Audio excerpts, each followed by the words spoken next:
Welcome into the Paul Farrington Show. Paul, joined by Jack Weinberger and Robert Ziggy Ziegler up at Harvard University for a little bit of a conference championship preview, some big coaching decisions around the NFL right now. Ziggy just broke the news that Mac Jones is not going to be traded by the 49ers this offseason. At least that's what they're saying right now. Big news to Ziggy, neutral news to me, irrelevant to Jack, I would say. I was going to say, why don't we just do an hour on that? Instant reaction, go live. Ziggy, what are your first thoughts on Mac Jones staying with the Niners? You know, my first thought was he's a good backup, but he's nothing more than that. And this just further establishes that he's not a starter in the NFL, unlike Malik Willis. I saw a tweet. 59 more minutes. What do you think, Paul? I actually saw a tweet. Andy's been doing some great numbers of Packers defensive coordinator news. Do we want to just run a show on Packers defensive coordinator? Oh, gosh, no. Sure. That's the thing. Like, a lot of people will be like, oh, this is a Packer podcast. And then we get into the real weeds of the season. And it's like, I just don't have that in my arsenal right now. There is one thing that can make me discuss the Packers defensive coordinator. Oh, don't even bring it up. Don't even bring it up. I don't want to hear about it. I left a comment on Andy's video. It's like, I know. And I'm curious if you agree with this, Paul. Would you agree if Brian Flores left to become the defensive coordinator of the Packers? That would be one of the worst Vikings moments of our lives. No, certainly not the worst. I'm not saying the worst, but it would be pretty bad. One of the worst non-game moments or just any moment? Yeah, well, just in general. I'm not going to compare it to the letdown of losing a conference championship. No, yeah, game. it's not comparable. It would be in terms of just general Vikings personnel things. Oh, personnel-wise, yeah. Brian Flores was the only reason we were remotely relevant this year. We're in the midst of...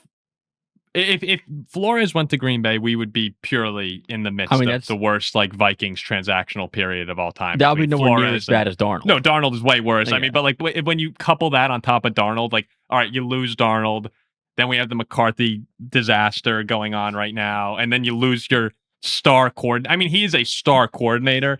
If he went to the Packers, it would just be okay, we can't do anything right at the moment. It would be horrible, Ziggy. I actually saw a trade on Twitter last night from 49ers and NFL News 24/7, which maybe means I'm just on my phone too much. Well, why are you looking at I don't know. I was just briefly opened up Twitter and it said, yes or no, would you do this trade? 49ers receive Justin Jefferson, Vikings receive Mac Jones 2026 second round pick and Ricky Pearsall. And I responded, I'd fly to Minnesota and personally start removing Kwesi's belongings from his office. People just say stuff. People do just say Mac stuff. Jones, the reason the 49ers aren't trading Mac Jones is because they don't think they can get more than a sixth round pick for him. So would you trade Justin Jefferson for a second, a sixth, and Ricky Pearsall? There might be no better example of people just saying stuff today than we're recording on a Wednesday. And appreciate everyone for being a little patient. We haven't had an episode come out in a little while here. We're still kind of figuring out our plans now that the NFC North is pretty much done. Or is done. But Terry Pegula at the at the Bills press conference today with Brandon Beane. I mean, that is just saying stuff to say stuff. We'll get to that in a little bit here. I saw that. Yeah, it was just ridiculous. We'll get to that in a moment. I do want to have a couple quick shout outs. Again, Flopazoid, our buddy Ryan, won the Eliminator Challenge. We never really officially shouted out the winners. He's going to be getting a Micah Parsons jersey. That's what he requested. So unsurprisingly, it seems a Packers fan, unless if you're a Vikings fan, you're gonna I don't know, burn the Packer jersey or something for fun. But it looks like we're getting a Micah Parsons jersey sent over to Ryan. And in the pick'em pool, Rick, I don't want to say last names because I don't know if people want their last name said, but Rickster, he was the winner of the pick'em pool. Just an unbelievable year, led or at least battling for first wire to wire in a year where there was so much, I would say so much parity in the NFL and crazy outcomes to have great week after great week picking games. Very impressive from Rick. Do you know what the final win-loss was? How many games? I tried to go back and see it. I think the ESPN just got rid of it. But no, it was his record was awesome all year long. It was well over 70%, right? Yeah, crazy. He's lucky I forgot after week one. Right. But Rick and Ryan just, R&R. Just a very impressive because the Eliminator pool too went to week 16 or 17. It's just amazing picking from those two. I do want to say also, Indiana wins the national championship on Monday night. Congratulations to my cousin Nicole. I wore my black and red today. for Indiana. For the Hoosiers. It was a tough spot to be in. Season. It was just a disaster season. But a lot of Notre Dame fans were not happy with the final. Especially, with people like Jack texting saying Indiana's now your big brother. Yeah, that's a lose-lose final for you. There was no way you win that. For us. Yeah. Fortunately, the pain's eased a little from seeing my cousin happy. And, I've been publicly rooting for Indiana since she's been there. So who makes your cousin happier, Indiana football or me? It's probably Indiana football. I would say very... Over the last, 7 years total. It's got to be me and us. Yeah, maybe. I mean, I feel like you're detracting from... I feel like you're quickly detracting. They're going up and I'm kind of going down. Yeah, I mean, they're going up both are going up and down at historical rates. Yeah. So Indiana, I saw a graph that said who the country's rooting for in this game. And it was the whole country rooting for Indiana, Florida rooting for Miami, or really just Miami area rooting for Miami. And then if you really zoomed in on a tiny speck in Indiana, said meteor strike. It is incredible if they're going to make a movie about this and they can't call it Hoosiers. Yeah, that's a great point. That is so funny. I didn't even think of that. There's another famous sports movie about underdogs winning it all called Hoosiers. Could they call it Hoosiers Part 2? Hoosiers the sequel? Or the real life Hoosiers? It'd be Hoosiers Troll 2. Yeah, I'm trying to think what you could do. Hoosiers 2 would be pretty awesome. What about I don't know, something with Cignetti. I don't know. I Hoosiers 2. It has to be Hoosiers 2. Hoosiers 2. Hoosiers 2. This time it's football. You could get something good out Hoosiers of that. 2 football edition. Yeah. Something like that. That's what it should be. We should keep our day jobs. But what's funny about that is you'd see the cover and it would look like one of those just horrendous sequel movies. You know what I mean? You'd see Cignetti holding a football and Fernando Mendoza just doing something stupid. I will say I really did enjoy watching Cignetti after the game.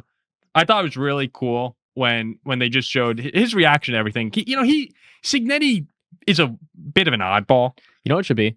It should be Hoosiers 2. Hoosiers 2, Cigs and Beers. Cigs and Beers. CIGS and Beers. Just has Cignetti smoking with the trophy on his shoulder.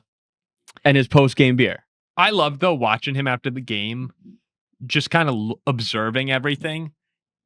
And it didn't feel like someone who was really in it for all the personal glory. He's 64 years old. This guy's been working his whole life. He probably thought, he said, right? I never thought I'd be here when I was, where was he? IUP or something? Is that where he was at? Indiana University, Pennsylvania. Yeah, he's at IUP. Then Elon.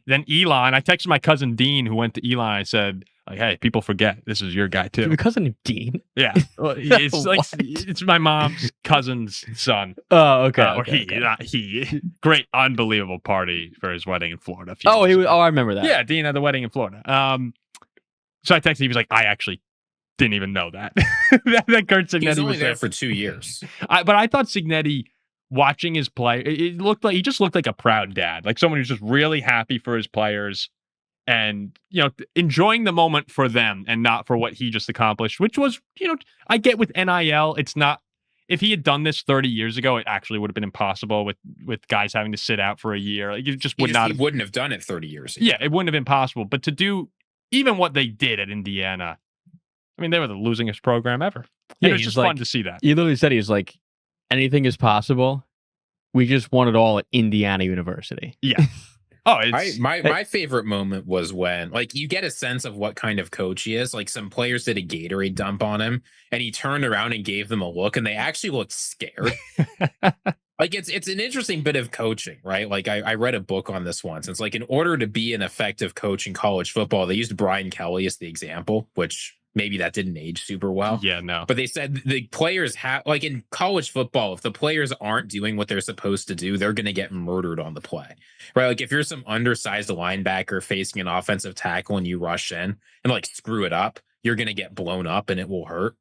You have to be more afraid of the coach being mad at you than getting that play wrong in order for the coach to be effective. And that's why so many guys are you do the Gatorade dump after winning a national championship and one look from Curt Cignetti and you look like you're about to cry. I mean, Bill Belichick was like that. Saban was like that, right? A lot of the elite coaches. I don't know who watches this show, but Oh no. I was on the best youth baseball team in the country when I was 8 years old. That's all I'll leave it No, at you that. weren't. Yes, I was. Oh, he was on a No, we were like I he think was we on lost, an elite. we lost baseball. 5 games in like 6 years. Hard coaching. Oh. Hard coaching. Hard, yes. We were. I won't go Did into you like detail. hard coaching? I won't go into detail. Did you like hard coaching? No, Not at 6 so I years was old. afraid. Or 7 years. I mean, at 7 years old. You're asking if Jack liked hard coaching? We were all horrified, but became so good at baseball. It was sick. But yeah, I mean, you won't really understand. Like, you had to live in those. Well, Cignetti a hard-nosed guy, but I also loved he had the comment a couple of weeks ago where he just said, we have guys show up at 7 a.m. They work, till they're done with their work. They go home. This whole like coaches showing up at 2 a.m. and working for 20 hours. He's like, maybe that's why people like working for me. I think he just seems like a fun guy maybe not a fun guy to work for, but certainly someone who gets respect from the people around him. I had Miami on the money line, parlayed with Carson Beck to score a touchdown. And it that was last drive, it was you were plus 1,000. So that last drive, I'm like, here we go. Beck's going to run the touchdown to win the game. I think we all learned a very valuable lesson in me being right about most things when I said Miami was not capable of winning a national championship. And they clearly were not a team that was able to win the national championship this year. Indiana was one of them, and there was one other team that could have done it. Well, what's your definition of capable? Sorry, No, Miami would not. the team who did win. Miami would not have won the national championship, and they didn't. They came up short. Only one team could have. Very sad. Only one team was capable. When Carson Beck threw the interception, let's just say it was a fun time in the Farrington house. Oh, that, by the way, and I'm joking around mostly. Like I felt horrible for Beck after throwing that pick. And Miami was a really good team. I felt bad for Beck too. Miami was an awesome team. Just because I root against them, you need to be able to acknowledge unbelievable run through the playoff, and they got hot at the end of the year. Do I still disagree with the decision? Yeah. But that false start that the Indiana guard, I think it was the guard, had on the second and 1, made it second and 6. Basically, the game would have been over. When that happened, and this is just, maybe it's a me thing as just a pessimist watching football, but when he did that, I threw my hands up in the air and went, oh my God, like the writing on the wall is so clear. Like that might be the worst false start of all time. And as the events continued to develop over the next 10 minutes and Miami's on the 50-yard line, my dad's like, oh, it's fine. I thought Beck was going to take him down there and win the game. Oh, 100%. I think anyone who really felt strongly for Indiana was going, oh shit, this is bad. But just a great game. Now, it was cool. Now Fernando Mendoza's reward is getting to take over one of the losingest NFL franchises, the Raiders, and try and do it again. Well, and do some gambling too, 24/7 in those casinos. He seems like the right guy to be in Vegas. Yeah, he seems if you're gonna put somebody in Vegas, Fernando Mendoza seems like the guy. Like the absolute opposite who can handle it. of who'd go into a casino and stay up late. Yeah. Who knows? You never know, though. I guess you never know with people. But I said this a couple times before, and people, you see how people's perceptions and opinions on quarterbacks change so quickly, and you're going to see it a lot going into the draft process. A couple weeks ago, people were talking about Mendoza being the first pick. It's like, oh, maybe him or Dante Moore, right? Maybe Mendoza or Moore, one of the two. Obviously, Dante Moore is a horrible game, decides to stay at Oregon, and now people are saying Mendoza clear cut, 6'5", good arm, leader, says all the right things. And now you're just going to hear the avalanche of people praising him because he won the national championship. And, great job by Fernando. But what I've been saying this whole time is, if you actually believe in Fernando Mendoza and you get the right coach hire in Vegas, the Raiders can turn this thing around very quickly. I mean, I've been hearing that for 20 years. No, but how many times have they had a quarterback come in, forget Jamarcus Russell, where you've gone like, oh, okay, like this guy, like, yeah, this is a high-pick dude who you feel good about. They just, I mean, they had Derek Carr, and Derek Carr, I think, was fairly successful, right? They had a couple playoffs. Did they have 1, 2? Like, they were decent with Derek Carr. As the quarterback whisperer, No, someone who nailed Bryce Young and pretty much nailed Caleb because he can't win big games either. I think Mendoza will be amazing. So I actually do think that the Raiders, like if Mendoza can pan out, and you have Brock Bowers and Michael Mayer and Genty, like I think they could be okay. I don't know much about the defense, but you have Max Crosby. Defense needs some work. They need a lot of work. I think, I watched Mendoza, and I'm like, this guy can be a good NFL But look at the turnaround. This I know you don't watch the Raiders. You're making Michael Maye one of the pieces. Yeah, well, for the team. Well, that'd be. I don't watch Raiders. I don't watch the Raiders at all. I mean, look at the teams in the conference championship right now. They still have Hunter Renfrow, Sean Payton and Bo Nix, year 2, right? Turnaround. Vrabel and Maye, year 1 together. Ben Johnson and Caleb went on the run, right? Like it doesn't take long when you get the right pieces in place. The Raiders have over $100 million to spend. I think that they can be a team. Maybe not. They're not going to win their division next year when you have Mahomes and Herbert and Denver, right? It's the 1 seed this season. But they're a team that, if it goes well, within a couple of years, can be flirting with a wild card, certainly. No, I think he's going to be a good quarterback. I need to watch more. I know he doesn't throw the ball a lot, that they're a run-first team. But clearly, the big moments, he performed awesome. I mean, he's not J.J. McCarthy. Oh, well. No, he's not. No. He's not. Hey, JJ made some big throws when he needed to on their playoff run. But he's fourth down and against Alabama. He's good, Mendoza. He surprised me. I watched him in this playoffs. I'm like, oh, this guy's good. Look, it's not the worst time in the world to be a Raider fan. That's all that I'll say here. Probably Raider fan and the Steeler fan. This is an interesting thing you say, Paul, because right after this national championship, I got a text from a friend who's a Clemson fan. So it's a tough time to be a Clemson fan and care about college football. Said look, college football hasn't been fun for me recently. I want to be a fan of an NFL team. Who should I pick? From Carolina, but doesn't really have any strong geographic attachments. Says that they like a good tight defense. What? And my first thought, defense that play well. Yeah, why would you say good tight defense? What's wrong with saying a tight defense? No, I think tight defense doesn't give up a lot of yards. Yeah, tight defense. They're physical. They're aggressive. Actually, a strong defense. No, I've heard tight defense. You can absolutely say that. I don't know what you're talking. I say tight. Steel's got a tight defense. No, you don't. Yeah, that's a common saying. You're whatever, Paul. That's pretty common. I'll tell you this, Paul. I will tell you this. After my friend said a good defense, my first thought was, well, I'll give you a team with a really great defense that's more up and coming and not too bandwagony. The Minnesota Vikings. But then my friend also said, I don't want to be super frustrated all the time. So I said, okay, the Vikings are off the table. And I wouldn't do that to you anyway, because being a Minnesota Vikings fan is just, I don't know who would do that. The Steelers. Try and get their friend to be a Vikings fan. No, it'd be a horrible person would do that to a good friend. Is this a good friend? You would have to be truly desperate. How good of a friend are you with this person? What's his name? Very good. I would say very good. What's I would his say name? very good. Do we have a name? I said no names on air. Oh, no names on air. Okay. So we'll find that out. All right, so no name. So you're very good friends with no name here. Who wants to be is he a fan of a team? Is he an imaginary friend or is he real? Could be he or she. Oh. You never know. Oh. So, okay. So. Ziggy, make her a Viking fan. Absolutely not. So it is her. What I would say is, and where they live, Carolina?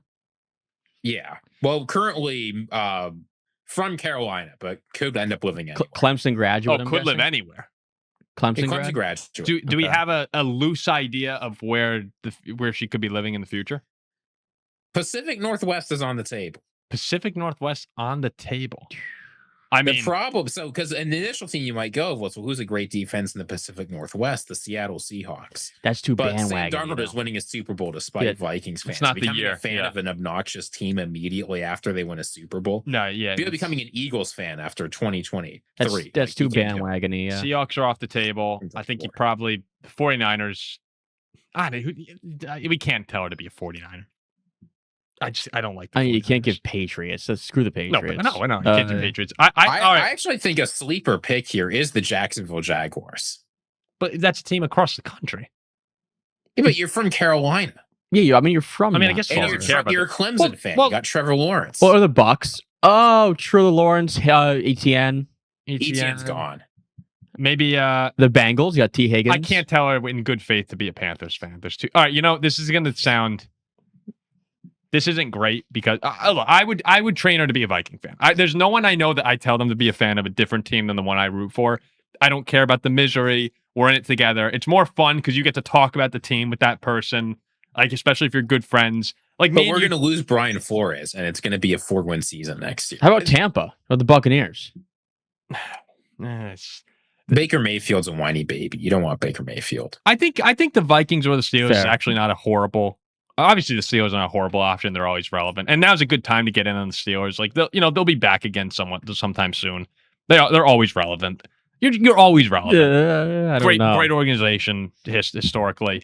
The fact that you're saying, I don't know if we're always relevant, you're that spoiled. You don't know what irrelevant is. Yeah, he doesn't. He doesn't. Well, no, but like I don't know if next year Steelers wins more than 6 games. But that's a good time to get in. It's the Steelers. They always win 6 games. Now without, I mean, who knows? I mean, yeah, no Tomlin, no Big Ben there anymore. Those players loved Mike Tomlin. Like whoever's stepping into Rodgers gone, it could be a disaster. Whoever's stepping into Pittsburgh but this now makes is the it one of the safe times to become a Steeler fan. There's not been many times where you could just hop on the Steelers and people would go, okay, you're a bandwagon. Yeah, last 10 years you could have. No, but still. The last time the Steelers won 6 games or fewer was 2003. So the Vikings are always interesting. Here's something. Cowher. Here's something that I've been thinking about lately. And I hate that I'm saying this as a Viking fan. It would be a fun. Don't say it, Paul. No, I'm not gonna say what you. It would be a fun time to hop on the Chicago Bears bandwagon. They didn't win it all. They're clearly poised to be good for a handful of years. They're a fun team. Caleb is as exciting as it gets in the league.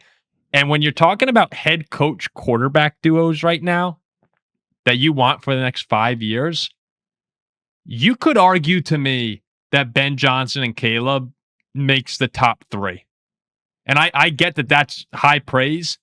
You have Mahomes and Reed, but who knows when Andy's going to retire. I think the quarterbacks you can look at and say, okay, whoever's with Mahomes, really whoever's with Josh Allen, they're going to be guys that's a great duo, no matter what, pretty much. Or they'll be successful. LaFleur and Love is very good. Vrabel and Drake May. But you could talk me into Caleb and Ben Johnson being top 3 and rapidly challenging for the top of that list. What about Houston? Houston? Like you can hop on for QB. No, I mean you can hop on Houston's bandwagon. Why do you want to hop on Houston bandwagon? It's not you want to be somewhere fun. Yeah, the Houston's not fun. No, Houston's not fun. Did you watch that game? Stroud.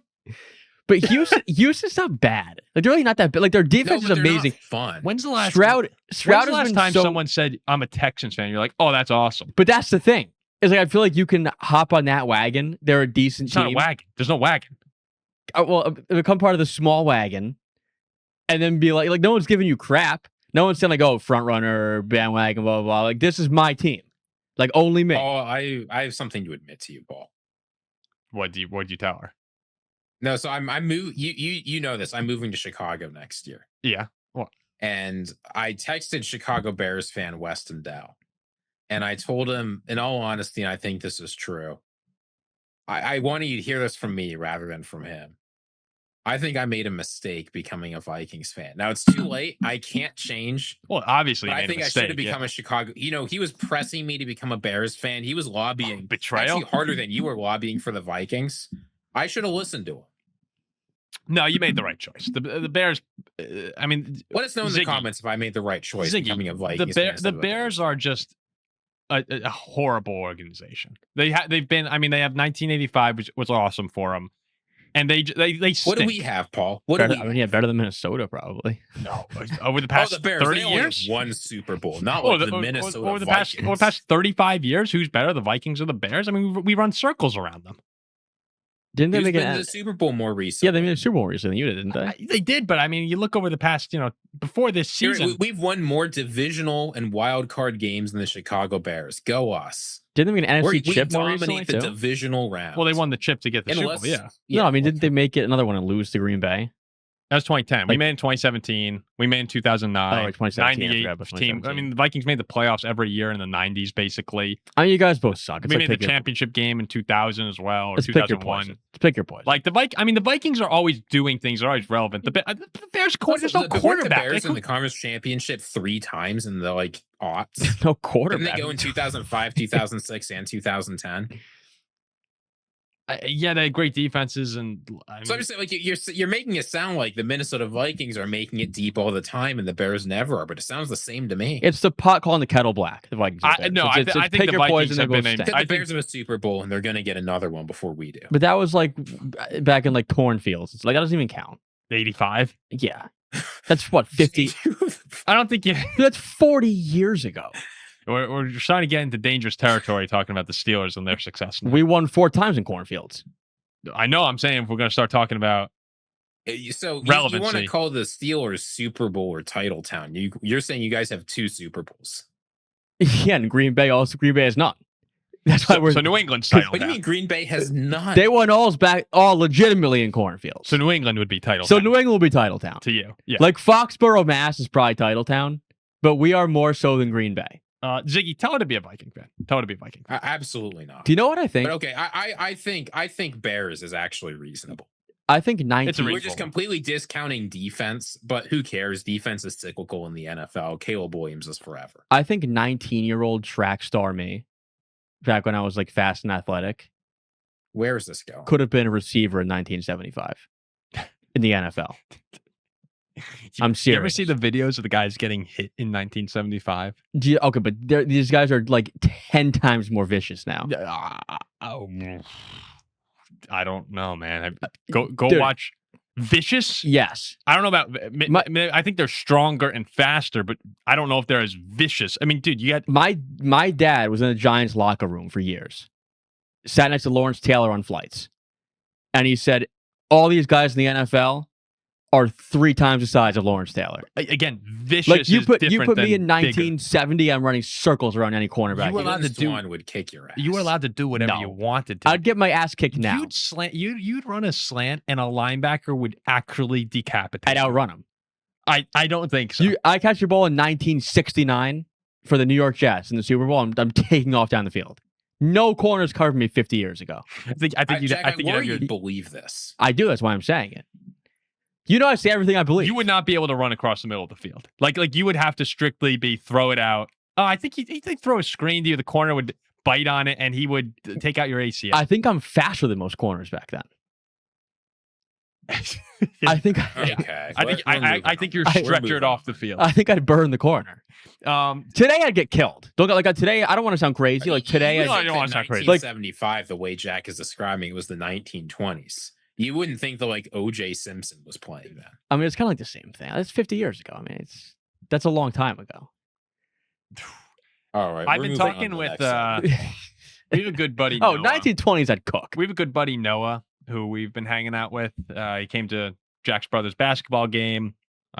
We braved the snowstorm to go see it last week, and we're getting dumped on again this weekend. I don't know if you've seen that, Ziggy, but the Northeast, actually, it's more than the Northeast. There's this unbelievably big storm coming this weekend. Midwest too. Did you see? It's like the whole half the country. So I think 180 million people are estimated to be impacted by it. You know, I live in the Northeast actually. Oh yeah. How are you guys getting dumped on? Yeah. Oh, Boston, I'm sure. Yeah. Right. Is it? I thought it was worse. Hold on, let's take a look. I believe we're getting like 10 to 15, 17 This is what the people tune in for. Paul looking up the weather on air. Oh, I find weather extraordinarily fascinating. Paul just said 10 this to 15. This is why we don't have 30,000 subs. Paul finds the weather fascinating. He's like, I'm going to do that instead of talking football. Well, Ziggy, you can expect some inches tonight. Ziggy, that was an alley. You're getting 3 to 5 inches Sunday afternoon, 5 to 8 inches on that's more like Sunday night, and 1 to 3. All right, so Ziggy's looking at also probably like 10 to 15. Yeah, all right. Ziggy's getting a lot of snow too. So yeah, anyway, ton of snow again. If you're in the Northeast, jeez, buckle up, get some movies ready, some great football. Can you handle 10 inches? Do you think it'll be? That's my fear. Is that's not going to be great football this weekend. Seahawks Rams should be awesome. Broncos and Patriots. I'm glad the Broncos Patriots game is in Denver. Oh, that would have been awesome if it was in New England. No, people think that snow playoff games are awesome. Snow regular season games are awesome. Snow playoff games suck. Well, are you one of those guys who's like, I want to see the best players on the field with no impact, so the best team truly wins? I don't want to see 10 inches of snow on the ground. No. Like that Eagles-Rams game was terrible. Like the Rams-Bears game was fine, right? It can be cold. I'm not saying the weather has to be perfect, but like heavy weather that basically takes the passing completely out of it, that's not fun. No, but I think like that's football. I think like Pats Texans was good. It's really not football. Pats Texans was good. Snow's coming down. It's cold. But there's like, a difference between sleeting like and that. Like flurries. the Eagles Rams game last year, I think was awful. When you literally like, I actually thought the Rams would have won that game if it was on a normal field. But maybe. That's at least what. But anyway, regardless of the weather, because in Denver, I'm sure it'll just be freezing cold. It's not very captivating to me. I'm pumped for the Denver game. Well, I know you think Denver's going to win, right? Gonna win. Why? I mean, we don't really know that Jarrett Stidham's bad, and all of a sudden it's like, we do. Look, everyone said Nick Foles stunk. Philly has no chance. He goes to the NFC Championship game. Well, okay, all right. First off, we don't need to bring up 2017. Like this, I just did. It's unnecessary. The last time we saw this, a number 1 seed hosting throughout, no one gave him a chance because Carson Wentz went down. Here we go to the Super Bowl, and they don't just win it. You do understand there's between Jarrett Stidham and Nick Foles here, right? Stidham played in the SEC. He's better. Like Nick Foles had played games before then. He was 4-1 during the regular season. Stidham won an Iron Bowl. Well, Ziggy, I will. Stidham didn't. He's never gotten. Jarrett Stidham gets a week to practice. He hasn't gotten but he's never gotten a chance. Like all of a sudden, no, Stidham stinks. Jarrett we're gonna lose. Stidham has gotten chances. Stidham's been in the league for 7 years. Like this is a team who he was drafted by, who traded him. Now he's playing at home. I'm not discounting the narrative is fun. Like I think this Denver team, who hasn't lost at home all year, is going to have his back big time. I don't think New England's that good. Of course they'll have his back. Like I don't think the Pats are that good. It's not like you got Prime Mahomes coming into town and like this is Drake May and the Patriots. I mean, their defense has been great the past 2 weeks. The Broncos? It has. No. The Patriots defense has been awesome. Against the worst offense ever. Against Justin Herbert. And the choking Chargers. Playoff Herbert, yeah. Playoff Herbert and the choking Chargers and the worst offense of all time. Now you're going into Broncos team that I haven't been able to get behind all season long. For you to then say, okay, now we're going to take out Bo Nix, who I'm already kind of questioning as well, and we're putting in the backup. Has come up huge for them. He's been the reason. And had one of the best games of his career in the AFC divisional round. I mean, also I think playoff underdogs of 5 points or higher are 6-0 outright recently in the last few years. It's a good stat. Like to be an AFC number 1 seed playing at home as a 5-point dog, that's ridiculous. That is ridiculous. You'd have Denver favored? I'd have Denver favored.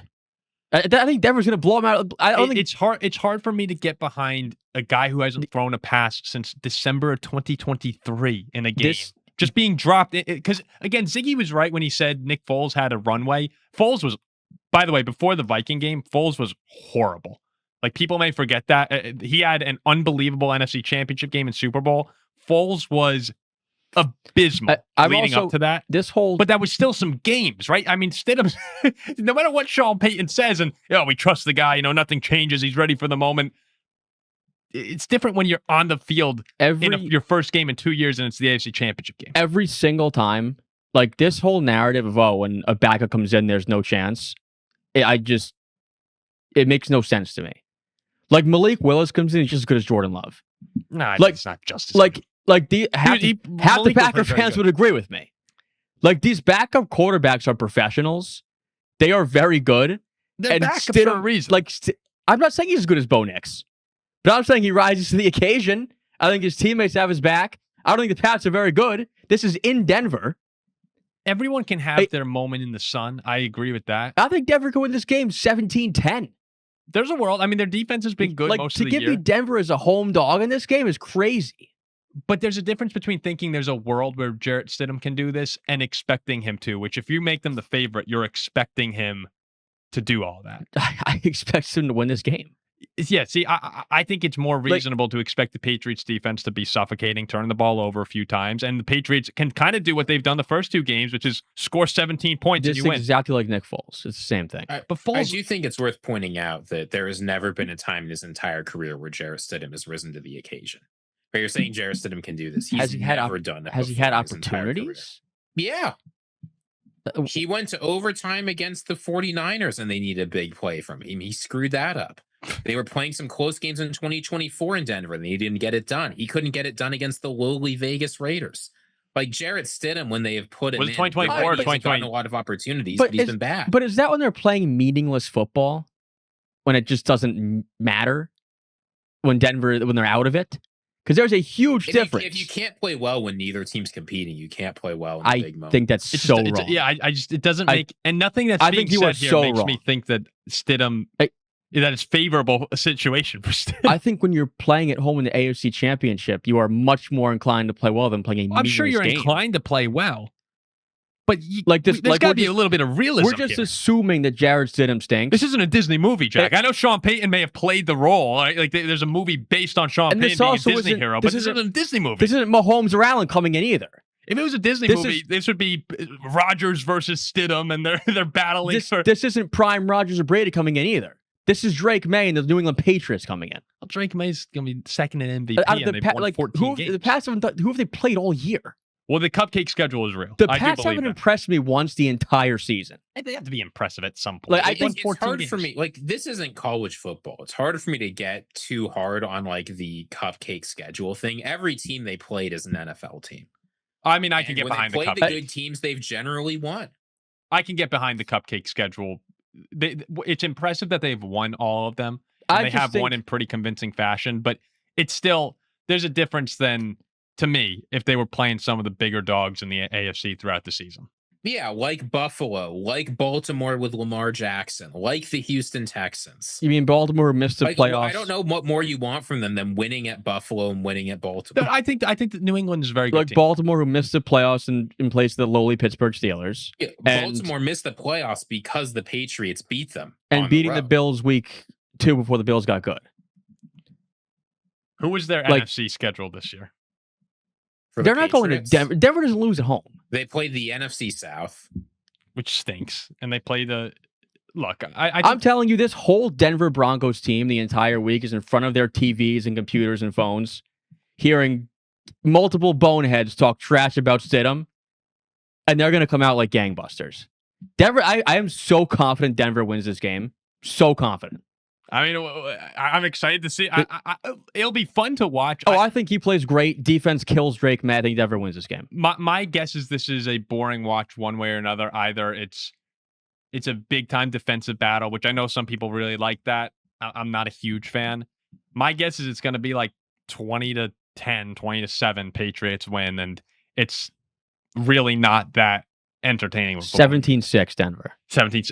It's possible. Like I'm not saying it's impossible for Denver to win this football game. It's just Ziggy, and I also like New England. I picked them to go to the Super Bowl now for weeks and weeks and weeks. I do think that they had a favorable schedule this season that helped them get in a position to be the 2 seed.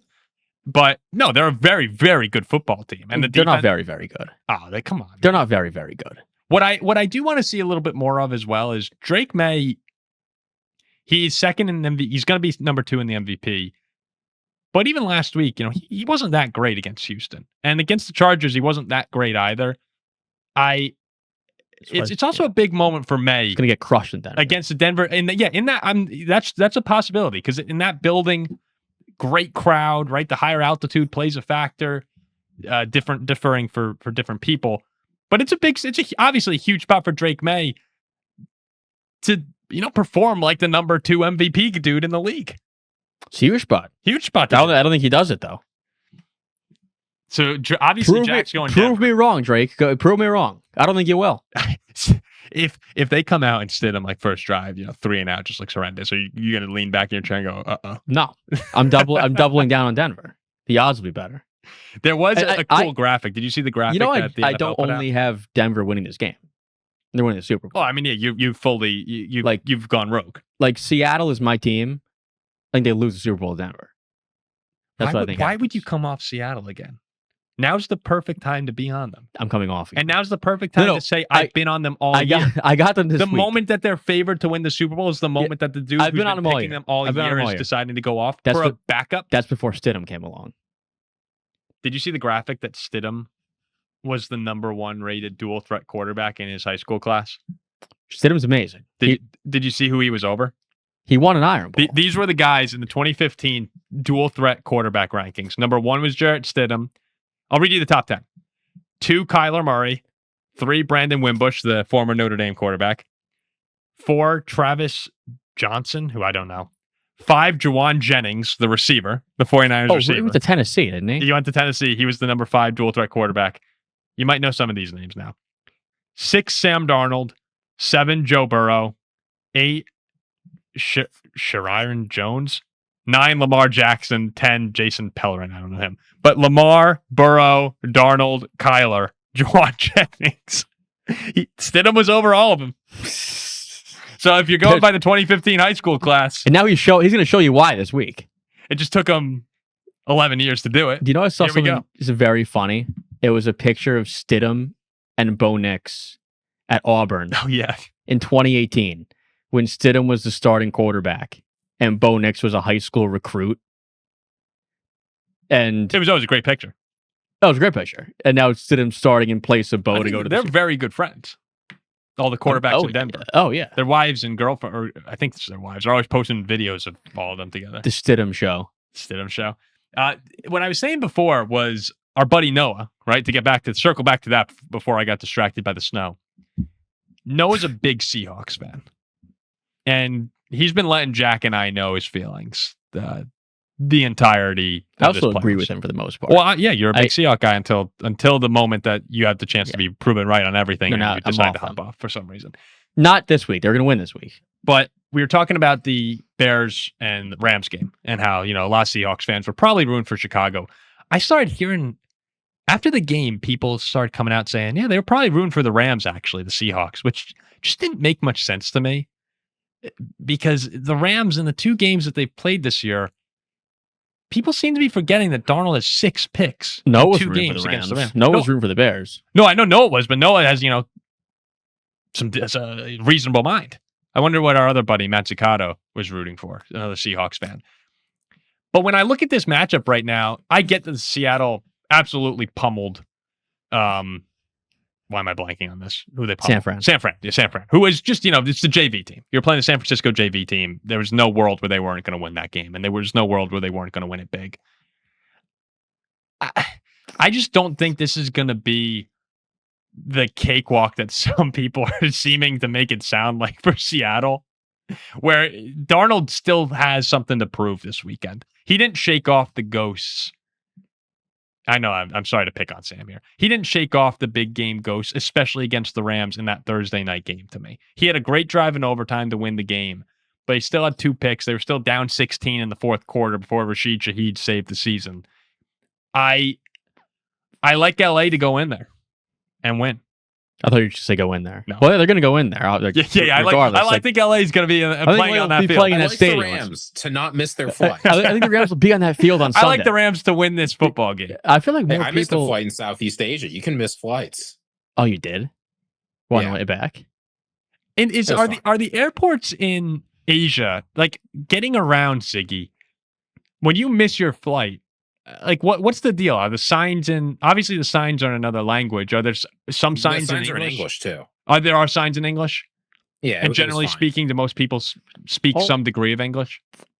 If you're working a customer service facing role, yeah, typically. We really are pampered, aren't we? Well, speaking English. You can just use Google Translate too. When you were in Japan. Yeah, I guess that's true. And like all the announcements came on, like the loudspeaker. They were in Japanese and English. Both. So we were first Japanese, second they translated?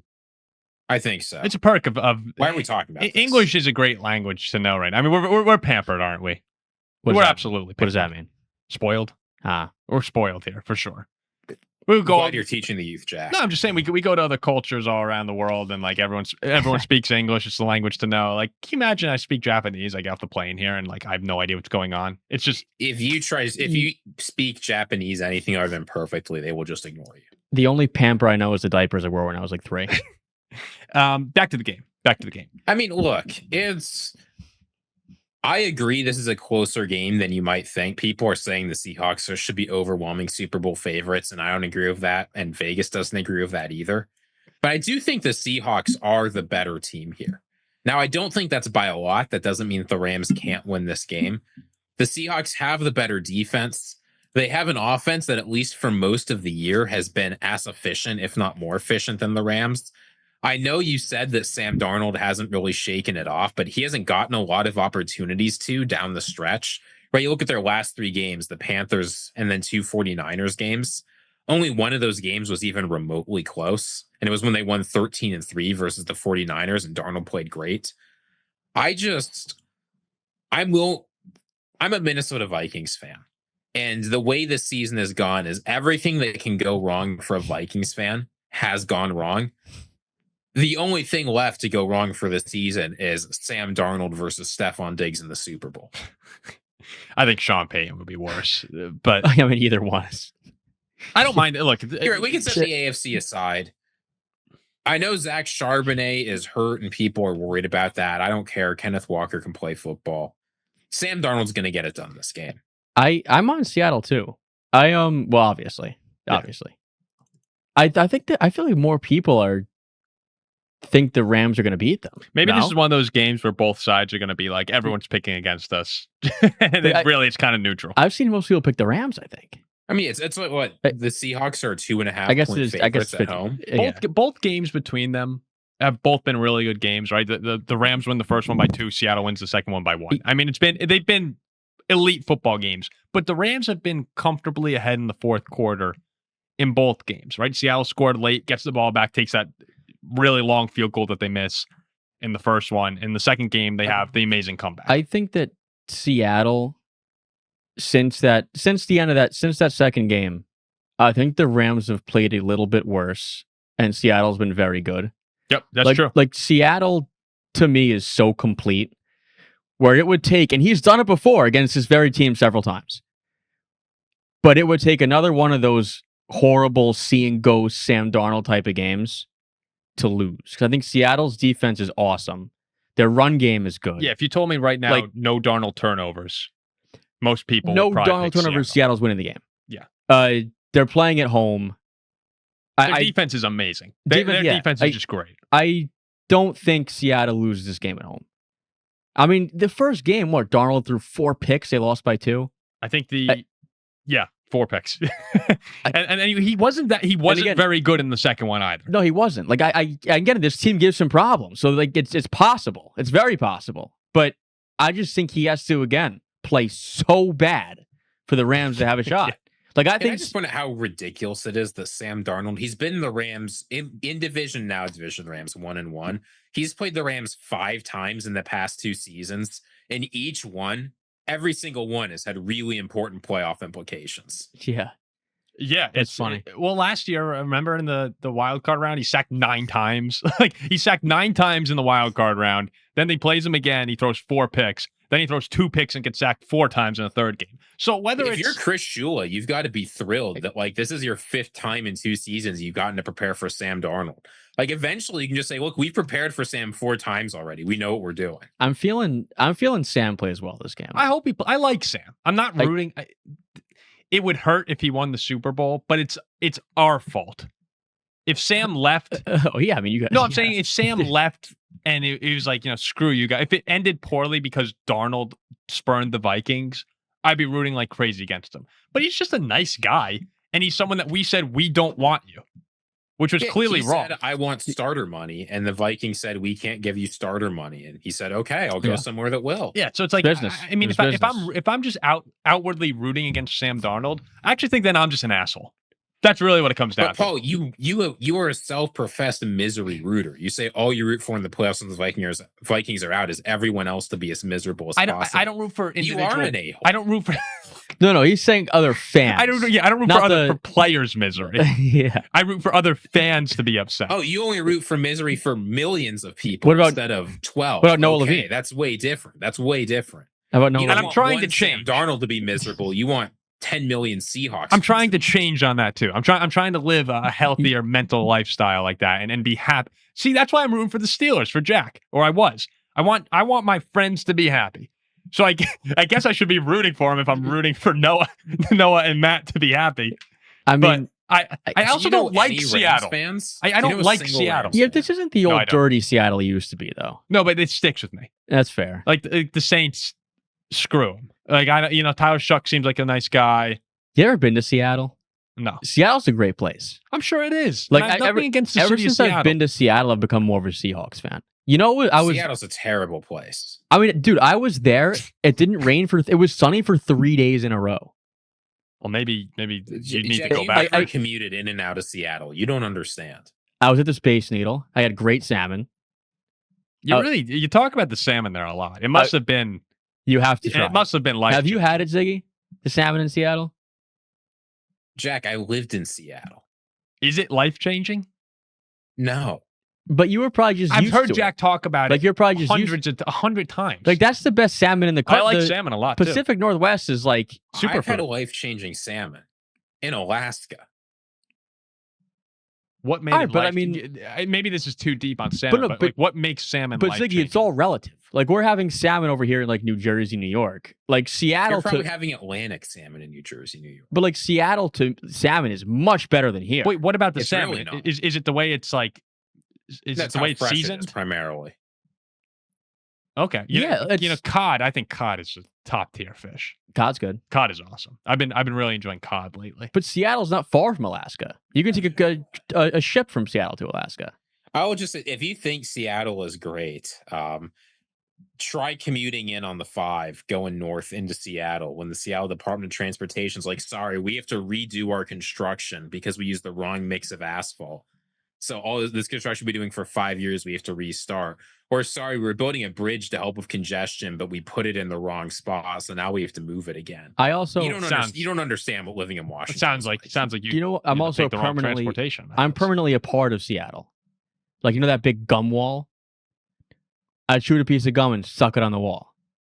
So it's there. I mean, what they take down the wall? Like they don't. They never do. Like you watch every Seattle game, the wall is just always there. I was a little nervous when you said I'm permanently a part. I had no idea where that was going to go. So I feel like that's a win for the show that it's the gum wall. Part of my DNA is permanently in Seattle, Washington. Once again, sort of like saying if you told me Sam Darnold had no picks, I'd feel good for the Seahawks.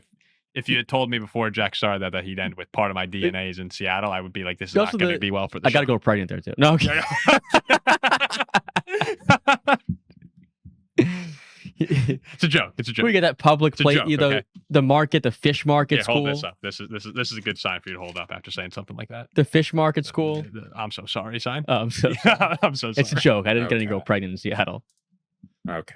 But I'm part. My DNA is there. Somewhere, yeah. Oh, you're expecting it to be a great night in Seattle on Sunday. Yeah. That game should be awesome. If the first two were any indication. Good storylines too. I know you could argue the Stidham storyline. I think both are blowouts by the home team. No, I know you do. That has to be the worst case scenario though for the NFL. Yeah, Seahawks Broncos. I know it's a Super Bowl rematch. I don't think the NFL really cares. The Super Bowl is going to get a bunch of viewers regardless. No, it will. But Rams Patriots moves the needle. Broncos is a disaster for them. Rams Patriots. You had the 2 MVP front runners. They've been really good all year. I mean, I also think, I guess the Rams will get more draw than Seattle, probably, yeah. Seattle, New England would also be... Stafford will get the most views, probably. Yeah. I mean, the Rams played in the least viewed Super Bowl since... Against the Patriots. 1967. And that was great. Not against the Patriots, against the Bengals. Oh. I'm thinking of the 13-3 snoozer. That was before Burrow was Burrow. No, people don't care about the game quality when they're watching it, basically at all. Well, that was COVID, wasn't it, too? Yeah, but like the Seahawks Denver Super Bowl was far, far more watched than the Patriots Atlanta Super Bowl. I mean, maybe in New York, best defense in the league versus Payton or the Manning. Rams Bengals Super Bowl or the KC Philly Super Bowl. Like the game quality is totally irrelevant. What? So you're saying storyline? It's the teams that are playing. Yeah, that's all anyone cares Peyton Manning about. was playing for the Broncos. Right, the Seahawks won by 35, and people watched that game. Stafford's never been a dude to me that moves the needle. Not the way Brady or Rodgers or Manning does. Stafford's great. He's really fun to watch for a big time football fan like me. But I think if you walk around and ask most people, hey, do you know who Matthew Stafford is? You don't think the story of a backup QB in the Super Bowl gets a lot of views? No. Like, I'm sure Nick Foles got so many people to watch. You know what gets more views than Nick Foles? A guy players care about. No, like I'll tell you. Someone on that anybody cares about is more interesting. Than I think a lot of people would love to see Stidham win the Super Bowl. This is demonstrably false. People, if you ask... So, Jack, you don't understand. You're an NFL fan. Think about it like this. You're not an NBA guy, right? I guess you're right. You're not an NBA guy. If, like, the Magic made the finals and Paolo Banchero... I mean, even they have Banchero and he's somewhat interesting. Like, if the Magic made the finals and we're playing like the Cavs, and like Mitchell gets hurt or something like that, even if Mitchell plays, like you say, Mitchell's like similar popularity to Stafford. He might even be more popular. Here's a good one. Let's say that the Knicks make the NBA finals. Oh, Knicks again. Like Jalen Brunson blows open his knee, so they're like, okay, can Miles McBride step up? Well, I like Deuce. Jack, how much do you care about whether Miles McBride is going to step up? You're asking the wrong person that question. Oh, he loves Deuce McBride. I picked Deuce for the NCAA tournament. Yeah, he loves Deuce. So that's a bad example. You're barking up the wrong tree there. Well, come back to me. You would not care about Magic Cavs. I picked Deuce McBride. You actually care. You're barking up the wrong tree there because I love Deuce McBride. I also think Brunson's demonstrably overrated, and they play daddy. Bad example. Yeah, Magic Cavs. You just don't care. Like, but I get what you're saying. I actually found the NBA just very boring lately for me. It's just I'm losing steam quickly. I'm trying my best. Okay, I know we've been going for a while here, so we'll briefly. I just do want to say, guys, I don't know how much attention you paid to the Terry Pegula and Brandon Beane press conference. It was actually ridiculous. And the press conference they had in Buffalo talking about, their future after firing Sean McDermott. And so they fire, for anyone who's unaware of the situation, the Bills fire Sean McDermott. And then on the same day, promote Brandon Beane, their general manager, who we've all been talking about the struggles of the Bills roster. They promote him to president of football operations in Buffalo. And when they come out, a reporter's asking Beane at the press conference, what's wrong with the wide receiver room? And they bring up Keon Coleman, that draft decision. And Terry Pegula, the owner of Buffalo, interrupts. And he says, of the quote here, he goes, "I'll address the Keon situation. The coaching staff pushed to draft Keon. I'm not saying Brandon wouldn't have drafted him, but he wasn't his next choice. I'm here to tell you the true story." You know what Brandon Beane said right after they drafted Keon Coleman? No. So it was like an interview afterwards, right? And he said, "I went to bed the night before and said it has to be Keon Coleman." It's like draft day. He's like, unless someone gives an offer that blows us away, it has to be Keon. Oh, and the leaked video today, I think it was at the Combine, when they said he ran 4.56, and Brandon Beane's like, hopefully that makes it easier for us to pick him. Beane also came out and insisted that he wanted him. Now they were saying and the thing is, so sometimes you miss a draft pick and it happens. It's so weird. I was on team fire Sean McDermott. Honestly, I felt like that partnership had run its course. It's understandable, and I know that fans are upset about it, and that can happen. It feels so weird to try and justify that by making it about 1 second-round draft pick. Be like, that's why we had to get rid of Sean McDermott, is we missed on 1 second-round draft pick. Poor Keon Coleman. I was going to say, that's such He's going to be on the team for 3 more years. He's 22 years old. But if I'm Keon Coleman, I'm like, I want to go somewhere else. Oh, screw 100%. You. Screw you guys. It's like when Justin Fields was crying in his closet. I mean, no, it's just a completely unnecessary shot from the owner. And actually, I think it's something beyond just Keon Coleman. If I'm Josh Allen or other players on that team right now, I'm going, I'm sure they're friends with Keon. I'd be like, what the hell is going on here? Totally throwing one individual person under the bus, which is the golden rule of what you're not supposed to do. And I think Beane was trying to smooth it over by saying, no, I wanted Keon, he was insisting on it. But it's just, if that's a conversation where it makes you feel like if you're Keon Coleman, it's your fault and that they don't want you there. It's like, oh yeah, the coaching staff wanted him, but no, the guys here. Other players probably listening to that going well, I wonder if Sean McDermott wanted me and Brandon Beane didn't. I wonder if I'm even wanted here. And for a team that was has not the craziest thing to come out of that press conference either. Yeah. Oh yeah. Real quick, then Ziggy say your piece. Yeah. I just think for a team that has so much noise around them and so much pressure to win, adding on more pressure of like, oh, maybe the people who are here don't even want you here. And that's not something that they came out and said, but it's something that you can interpret from it. No, but guys always know that those sorts of things can happen in the NFL. Sure, it's just you don't make it public. It's very unprofessional. Go ahead. There was more stupid things. The craziest thing I thought was when Terry Pegula, he was talking about why he fired Sean McDermott, and he said, like, they basically asked him, why do you do it? And he's like, well, we lost the game. I looked around. I'm reading the remark. He said, the first thing I noticed was our quarterback with his head down crying. I looked at all the other players. I looked at their faces and our coaches. I walked over to Josh. He didn't even acknowledge I was there. First thing I said to him was, that was a catch. So first of all, just imagine you're an owner. You like walk over to the quarterback. He doesn't want to talk to you, clear, right? He doesn't even look at you. And you just say, I think that was a catch. Like, I'll tell you, Josh it's Allen like me talking to Jack after the Steelers lose. I'm like, DK should have caught that. No, but like even like a much bigger extent. Oh, yeah, obviously, yeah. And like, I'll tell you this, right? Like, he's not... Josh Allen, first of all, doesn't want to talk to you. That was a catch. Second of all, he's not feeling bad because of that catch. He's feeling bad probably because of all the turnovers. He's probably feeling like he let down his coach. And I will just say, if you're Josh Allen, you feel like you've let everyone down, and he clearly liked Sean McDermott, having your owner come out and say, yeah, I fired the coach because the quarterback looked sad after a loss and didn't talk to me. That's insane. He also said makes it sound like he fired Sean McDermott because the refs made what he thought was a bad call. Well, he did come out and he said, I feel like we hit the proverbial wall.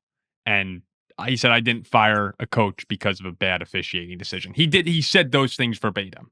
But he said that after he basically said, I fired the coach because of a bad officiating decision and because Josh Allen looked sad. Imagine being Josh Allen sitting there crying after losing yet again in like the same round in another heartbreaking game. And having this guy come up to you and be like, I thought that was a catch, man. That was a catch. And it's like, it's your boss. I mean, it must have really, they thought it was a catch. But I don't think it's good to put to basically tell Josh Allen, you looking sad is the reason I fired our head coach. Right? That puts so much more on Josh Allen in terms of feeling like you let everyone down. But the thing was also, I don't think it was a crazy decision to move on from McDermott. I actually think McDermott's a decent coach. And, he brought Buffalo out of their crazy stretch of not being in the playoffs, which I can't remember what it was. It was like 17 years or something when they made Miami Dolphins ask. Yeah. And, right, I do get the statement. It felt like we hit the wall. Because that was the decision, right? That's the Harbaugh decision in Baltimore too, to a degree. There's a little more animosity, it seemed like, between Harbaugh or from Lamar's end on that. But it made sense to move on from McDermott. What didn't make sense was all this justification here. And I know they came out and they were very aggressive, saying this wasn't a lobbying for power. Brandon Beane was not a snake in the grass to get McDermott fired. Which means it was. And from the public eye here, when you see McDermott get fired, who's been to the playoffs basically every year for the last 10 years. And then you see their general manager get promoted the same day, who also has had, a very public backlash for the way he's constructed this roster, get that big promotion. It's like, all right, something feels a little bit off here, even if you come out and defend it. And I'm not trying to insinuate that Brandon Beane was a snake in the grass. I know he said, I don't like people coming after my character. I'm not trying to do that. It just looks suspicious. We're gonna trade them Mike Tomlin, DK, and 2 first-round picks for Josh Allen. Maybe I'll actually get Josh Allen now. Yeah. Yeah, there's such an easy thing to do here as an owner, right? You come out and say, we love Sean McDermott. He's done, you do what the Ravens did with Harbaugh, right? You say, he's done a lot for us. We really appreciate everything he's brought. But we just have to try something new because both sides agree we're not getting the results we want. We feel this is the best way to go. Yeah, instead you're putting McDermott in a spot where like the Bills are barely acknowledging he was ever a coach there. He's come out saying, I love the city of Buffalo and didn't want to leave. You have an owner saying really bizarre stuff. You have a GM getting his character attacked. Like all of that is ineptitude from the ownership. It's not hard. It's not hard to say the right thing. And it is when you're an egomaniac. Well, a lot of people don't. Maybe it's not hard, but like it's common sense what you should say. Or if it's not, You are paying people hundreds of thousands of dollars a year in your organization to figure out what you should say. Oh, look, I guess I'm not a multi-millionaire, billionaire. Like, I guess when you have that much money, it's the FU money. At least, like he doesn't care what Keon Coleman. You think Pegula thinks what Keon Coleman? You think he cares what Keon Coleman thinks? No. Hey, look, Terry Pegula should, but great at operating fracking companies. He is absolutely elite at destroying the environment to make money, right? No doubt about it. One of the best in the world at it. He's also great at destroying sports franchises to make money. He did it with the Sabres, and now he's doing it with the Bills. So he's just doing what he does. He's mining things for resources. He's extracting all the value out. And then there's just smoldering wreckage left at the end. That's what the Bills are going to be. And when Josh Allen asks out, you can remember it's because the fracking tycoon took over. So this guy's just murdering Buffalo. Sabres to Bills. So the question I presented in the group chat earlier today was, you have Josh Allen and Lamar Jackson both with open. How many times do you have openings for top 5 QBs in the league? I mean, we're talking top 20 QBs ever, maybe. And you have that in Buffalo and Baltimore. Jack had a pretty strong response when I said, what's the better opening, Buffalo or Baltimore? Yeah, I don't know if I could say that on air. I mean, you could say it on air. Is the Baltimore's a no-brainer? I mean, Jack likes Baltimore because he doesn't want to be in Buffalo. Yeah, it's like, I mean, what, you love living in Baltimore? No, but they have some nice suburbs, like Owings Mills is nice. I'm like I've known people who live outside of Baltimore, and it's fine, and it's Maryland. There's like some civilization, but like I don't want to freeze my ass off in Buffalo. Like that, living up in Buffalo just sounds egregious. And these teams are like the same type of team. Buffalo, sorry to interrupt you there. Buffalo, according to wallethub.com, is the 153rd happiest place to live in the U.S. city. I'm surprised it's not like... Oh, Baltimore 162. Oh. Well, but that's probably... Maybe... But that's probably because Baltimore the city. What's Wallet Hub's formula here? But that's Baltimore the city. They're ranking emotional and physical well-being rank, income and employment rank, and community and environment rank. I guarantee none of those things matter if you're making tens of millions of dollars a year. I guarantee you 0 Baltimore Ravens live in the city of Baltimore. The suburbs of Baltimore are nice, but I'm not like freezing my tail off in Buffalo here. Like that just sounds miserable. A lot of California on this list. These two teams are very similar. Like they're both wildly overrated. And for whatever reason, people think that they're good. Like they're just like glorified Steelers. Like they both go to the playoffs and lose. That's a great take. Yeah. Baltimore and Buffalo are the glorified Steelers. So the glorified Steelers. So like it's not like you're going to coach the Tom Brady dynasty or the Ravens. Like these are the two. When's the last time the Steelers won a playoff game? No, he's what I'm saying. That's what I'm saying. Team. Like the Bills went to the conference championship last year. We're rated perfectly. No, he's saying they're the glorified version of the Steelers. They win a couple glorified because they're a lot better. They win a couple. They win around more than we do. No, I think he's right, Ziggy. They've done the same. Baltimore and Buffalo have been very similar in that high expectations. Baltimore even they're going to get there. Baltimore misses the playoffs some years. They usually make replace. Usually they're there. Like we're perfectly rated. People think we suck, and now you have the Ravens and the Bills. Like, oh, like this is the year. This is the year. This is the year. It's glorified Steelers. So it's not like you're picking between Tom Brady and the Pats, and like these are both the same teams who are both so overrated. But I mean, you're right that perennial Super Bowl winners usually don't have job openings. But if you're a coach if you believe in yourself, right, which all these coaches going out there believe in themselves. I'm not going to live in Buffalo. I'm going to Baltimore. They don't care about that. Try to forget where you're living. Try to just think of that's the first thing on coaches' minds. Just try and think of, can I win a Super Bowl here? Because you can. When you have Lamar or Josh Allen, you can win a Super Bowl. Can you? I think so. I don't think you can. Well, then that's a different story. Why? Why can you? Well, because they're two of the best quarterbers in the league. They haven't yet. The quarterback. No, I know they haven't, and that's why a coach who thinks that they're good now who's getting older thinks and worse. They could get them over the hump. I'd rather be so. I'm going to Baltimore because you also have Derrick Henry. I mean, you have one of the better defenders in the league in Kyle Hamilton. Your division to me is weaker because New England, I think, is going to be there for a while. Cincinnati seems to always be hurt and horrible defense. And the Steelers now, God knows, and the Jets are on the up and up.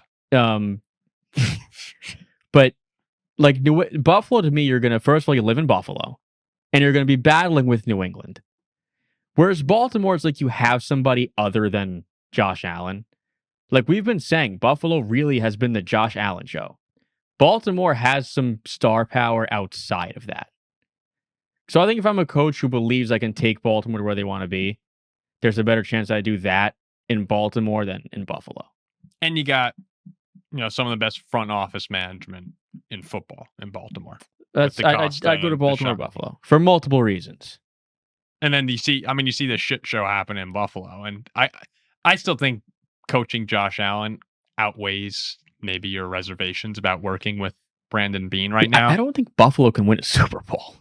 Josh Allen, I don't think he can. I think Josh Allen's a better quarterback than Lamar. But the roster hasn't.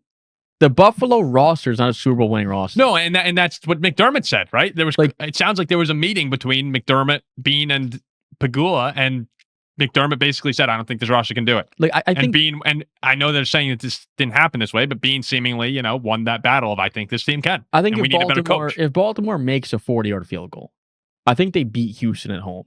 Like Baltimore getting into the playoffs. Much more dangerous. Like there's a better chance that they can go to Super Bowl than Buffalo, in my humble opinion. And that's me saying that as a Steeler fan. But I don't think Buffalo. I think Buffalo is an AFC Championship ceiling team, whereas Baltimore could go to a Super Bowl. So maybe you would have fired Brandon Beane and just restarted this whole thing. Because now they're going to roll with Beane and Dable, right? Isn't that what it looks like? Dable? I was pro McDermott. I don't think he had a roster capable. I think he did the best he could with the roster. I was for Sean McDermott. Yeah. I want to get him in Pittsburgh. Ziggy, would you coach Baltimore or Buffalo if you had your option? I'm going to set aside the job security concerns because I think if you consider like ownership in that, like the Ravens' job is way more desirable on that front. You don't have a meddler. You're more secure. If we just mean from a winning perspective, I get that Josh Allen is better than Lamar Jackson. But the Ravens roster is so much closer to being ready to compete, I think, than the Bills. Right? The Bills need Josh Allen to play 4 perfect games to win a Super Bowl. And I have a hard time seeing them fixing the offensive line and the defensive line and the linebacker and the secondary and wide receiver all in the next year. Which is basically, you're asking them to do all of that this offseason, right? The Ravens, if their defense is just healthier next year, the defense is mostly ready to go. The offense, I think, there's still some things that need to be improved. And Derrick Henry, you're always worried that his last year could be his last great year. But I think the Ravens are just way closer to having a complete roster, even if I'm not as much of a believer in Lamar as I am in Josh Allen. Yeah, I agree. Like Josh Allen's better than Lamar, but I think the construction of the Ravens right now is closer than Buffalo. Yeah, the Ravens could realistically have a top 10 defense next year. I get what you guys are saying. But I would actually pick Buffalo because I'm a little worried about what's going on with Lamar. It's 10 degrees up there in July. Oh no! I weather aside, if I were a coach, like I think Josh and Lamar are both great. I think Josh Allen's better, and I'm a little worried about what we saw from Lamar this year. Beyond the attitude, right? I mean, his body's not holding up very well. I think those are legit concerns, and it's something to pay attention to with the power structure in the AFC next season.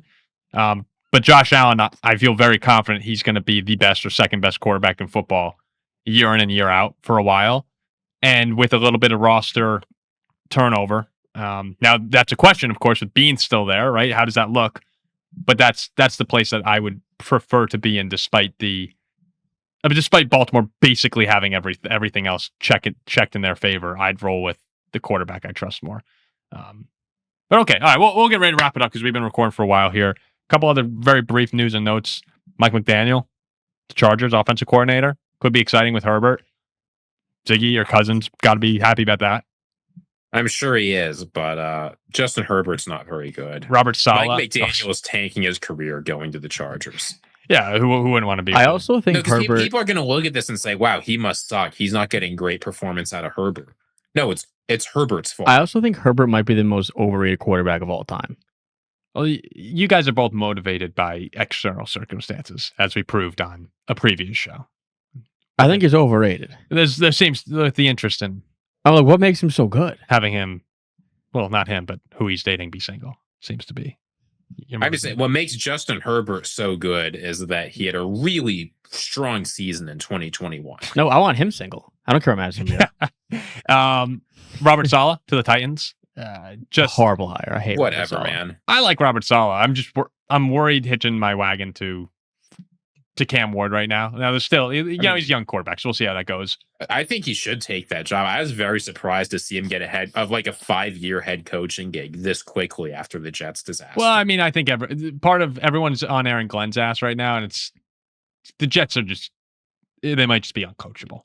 But it's rare that you go 20-36, take 1 year off, and immediately get a huge coach. I mean, the Jets got significantly worse. They were amazingly much better under Saleh. Like, it's just been horrible. Kevin Stefanski to the Falcons doesn't really move the needle for me. Then Packers defensive coordinator Jeff Hafley over in Miami. Producer Zach seemed pretty confused. He's just like, yeah, whatever. He didn't seem to really know. One thing about Jeff Hafley that I will say, he clearly impresses people. To go from Boston College head coach to Packer coordinator to now a head coach of the Dolphins in 2 years. I mean, that's pretty impressive. And I think everywhere he's been, he conducts himself very well up at the podium. A lot of Packers fans like the way he handled the chaos of this year and some of the disaster situations better than the way LaFleur did. He seems to be a guy who can get in front of someone and make a good impression. Now, it'd be more impressive. But if you want coordinating a good defense. Yeah, I mean, that moves the needle. I saw that. The Packers finished 2024 5th in yards allowed. They finished 2025 12th in yards allowed.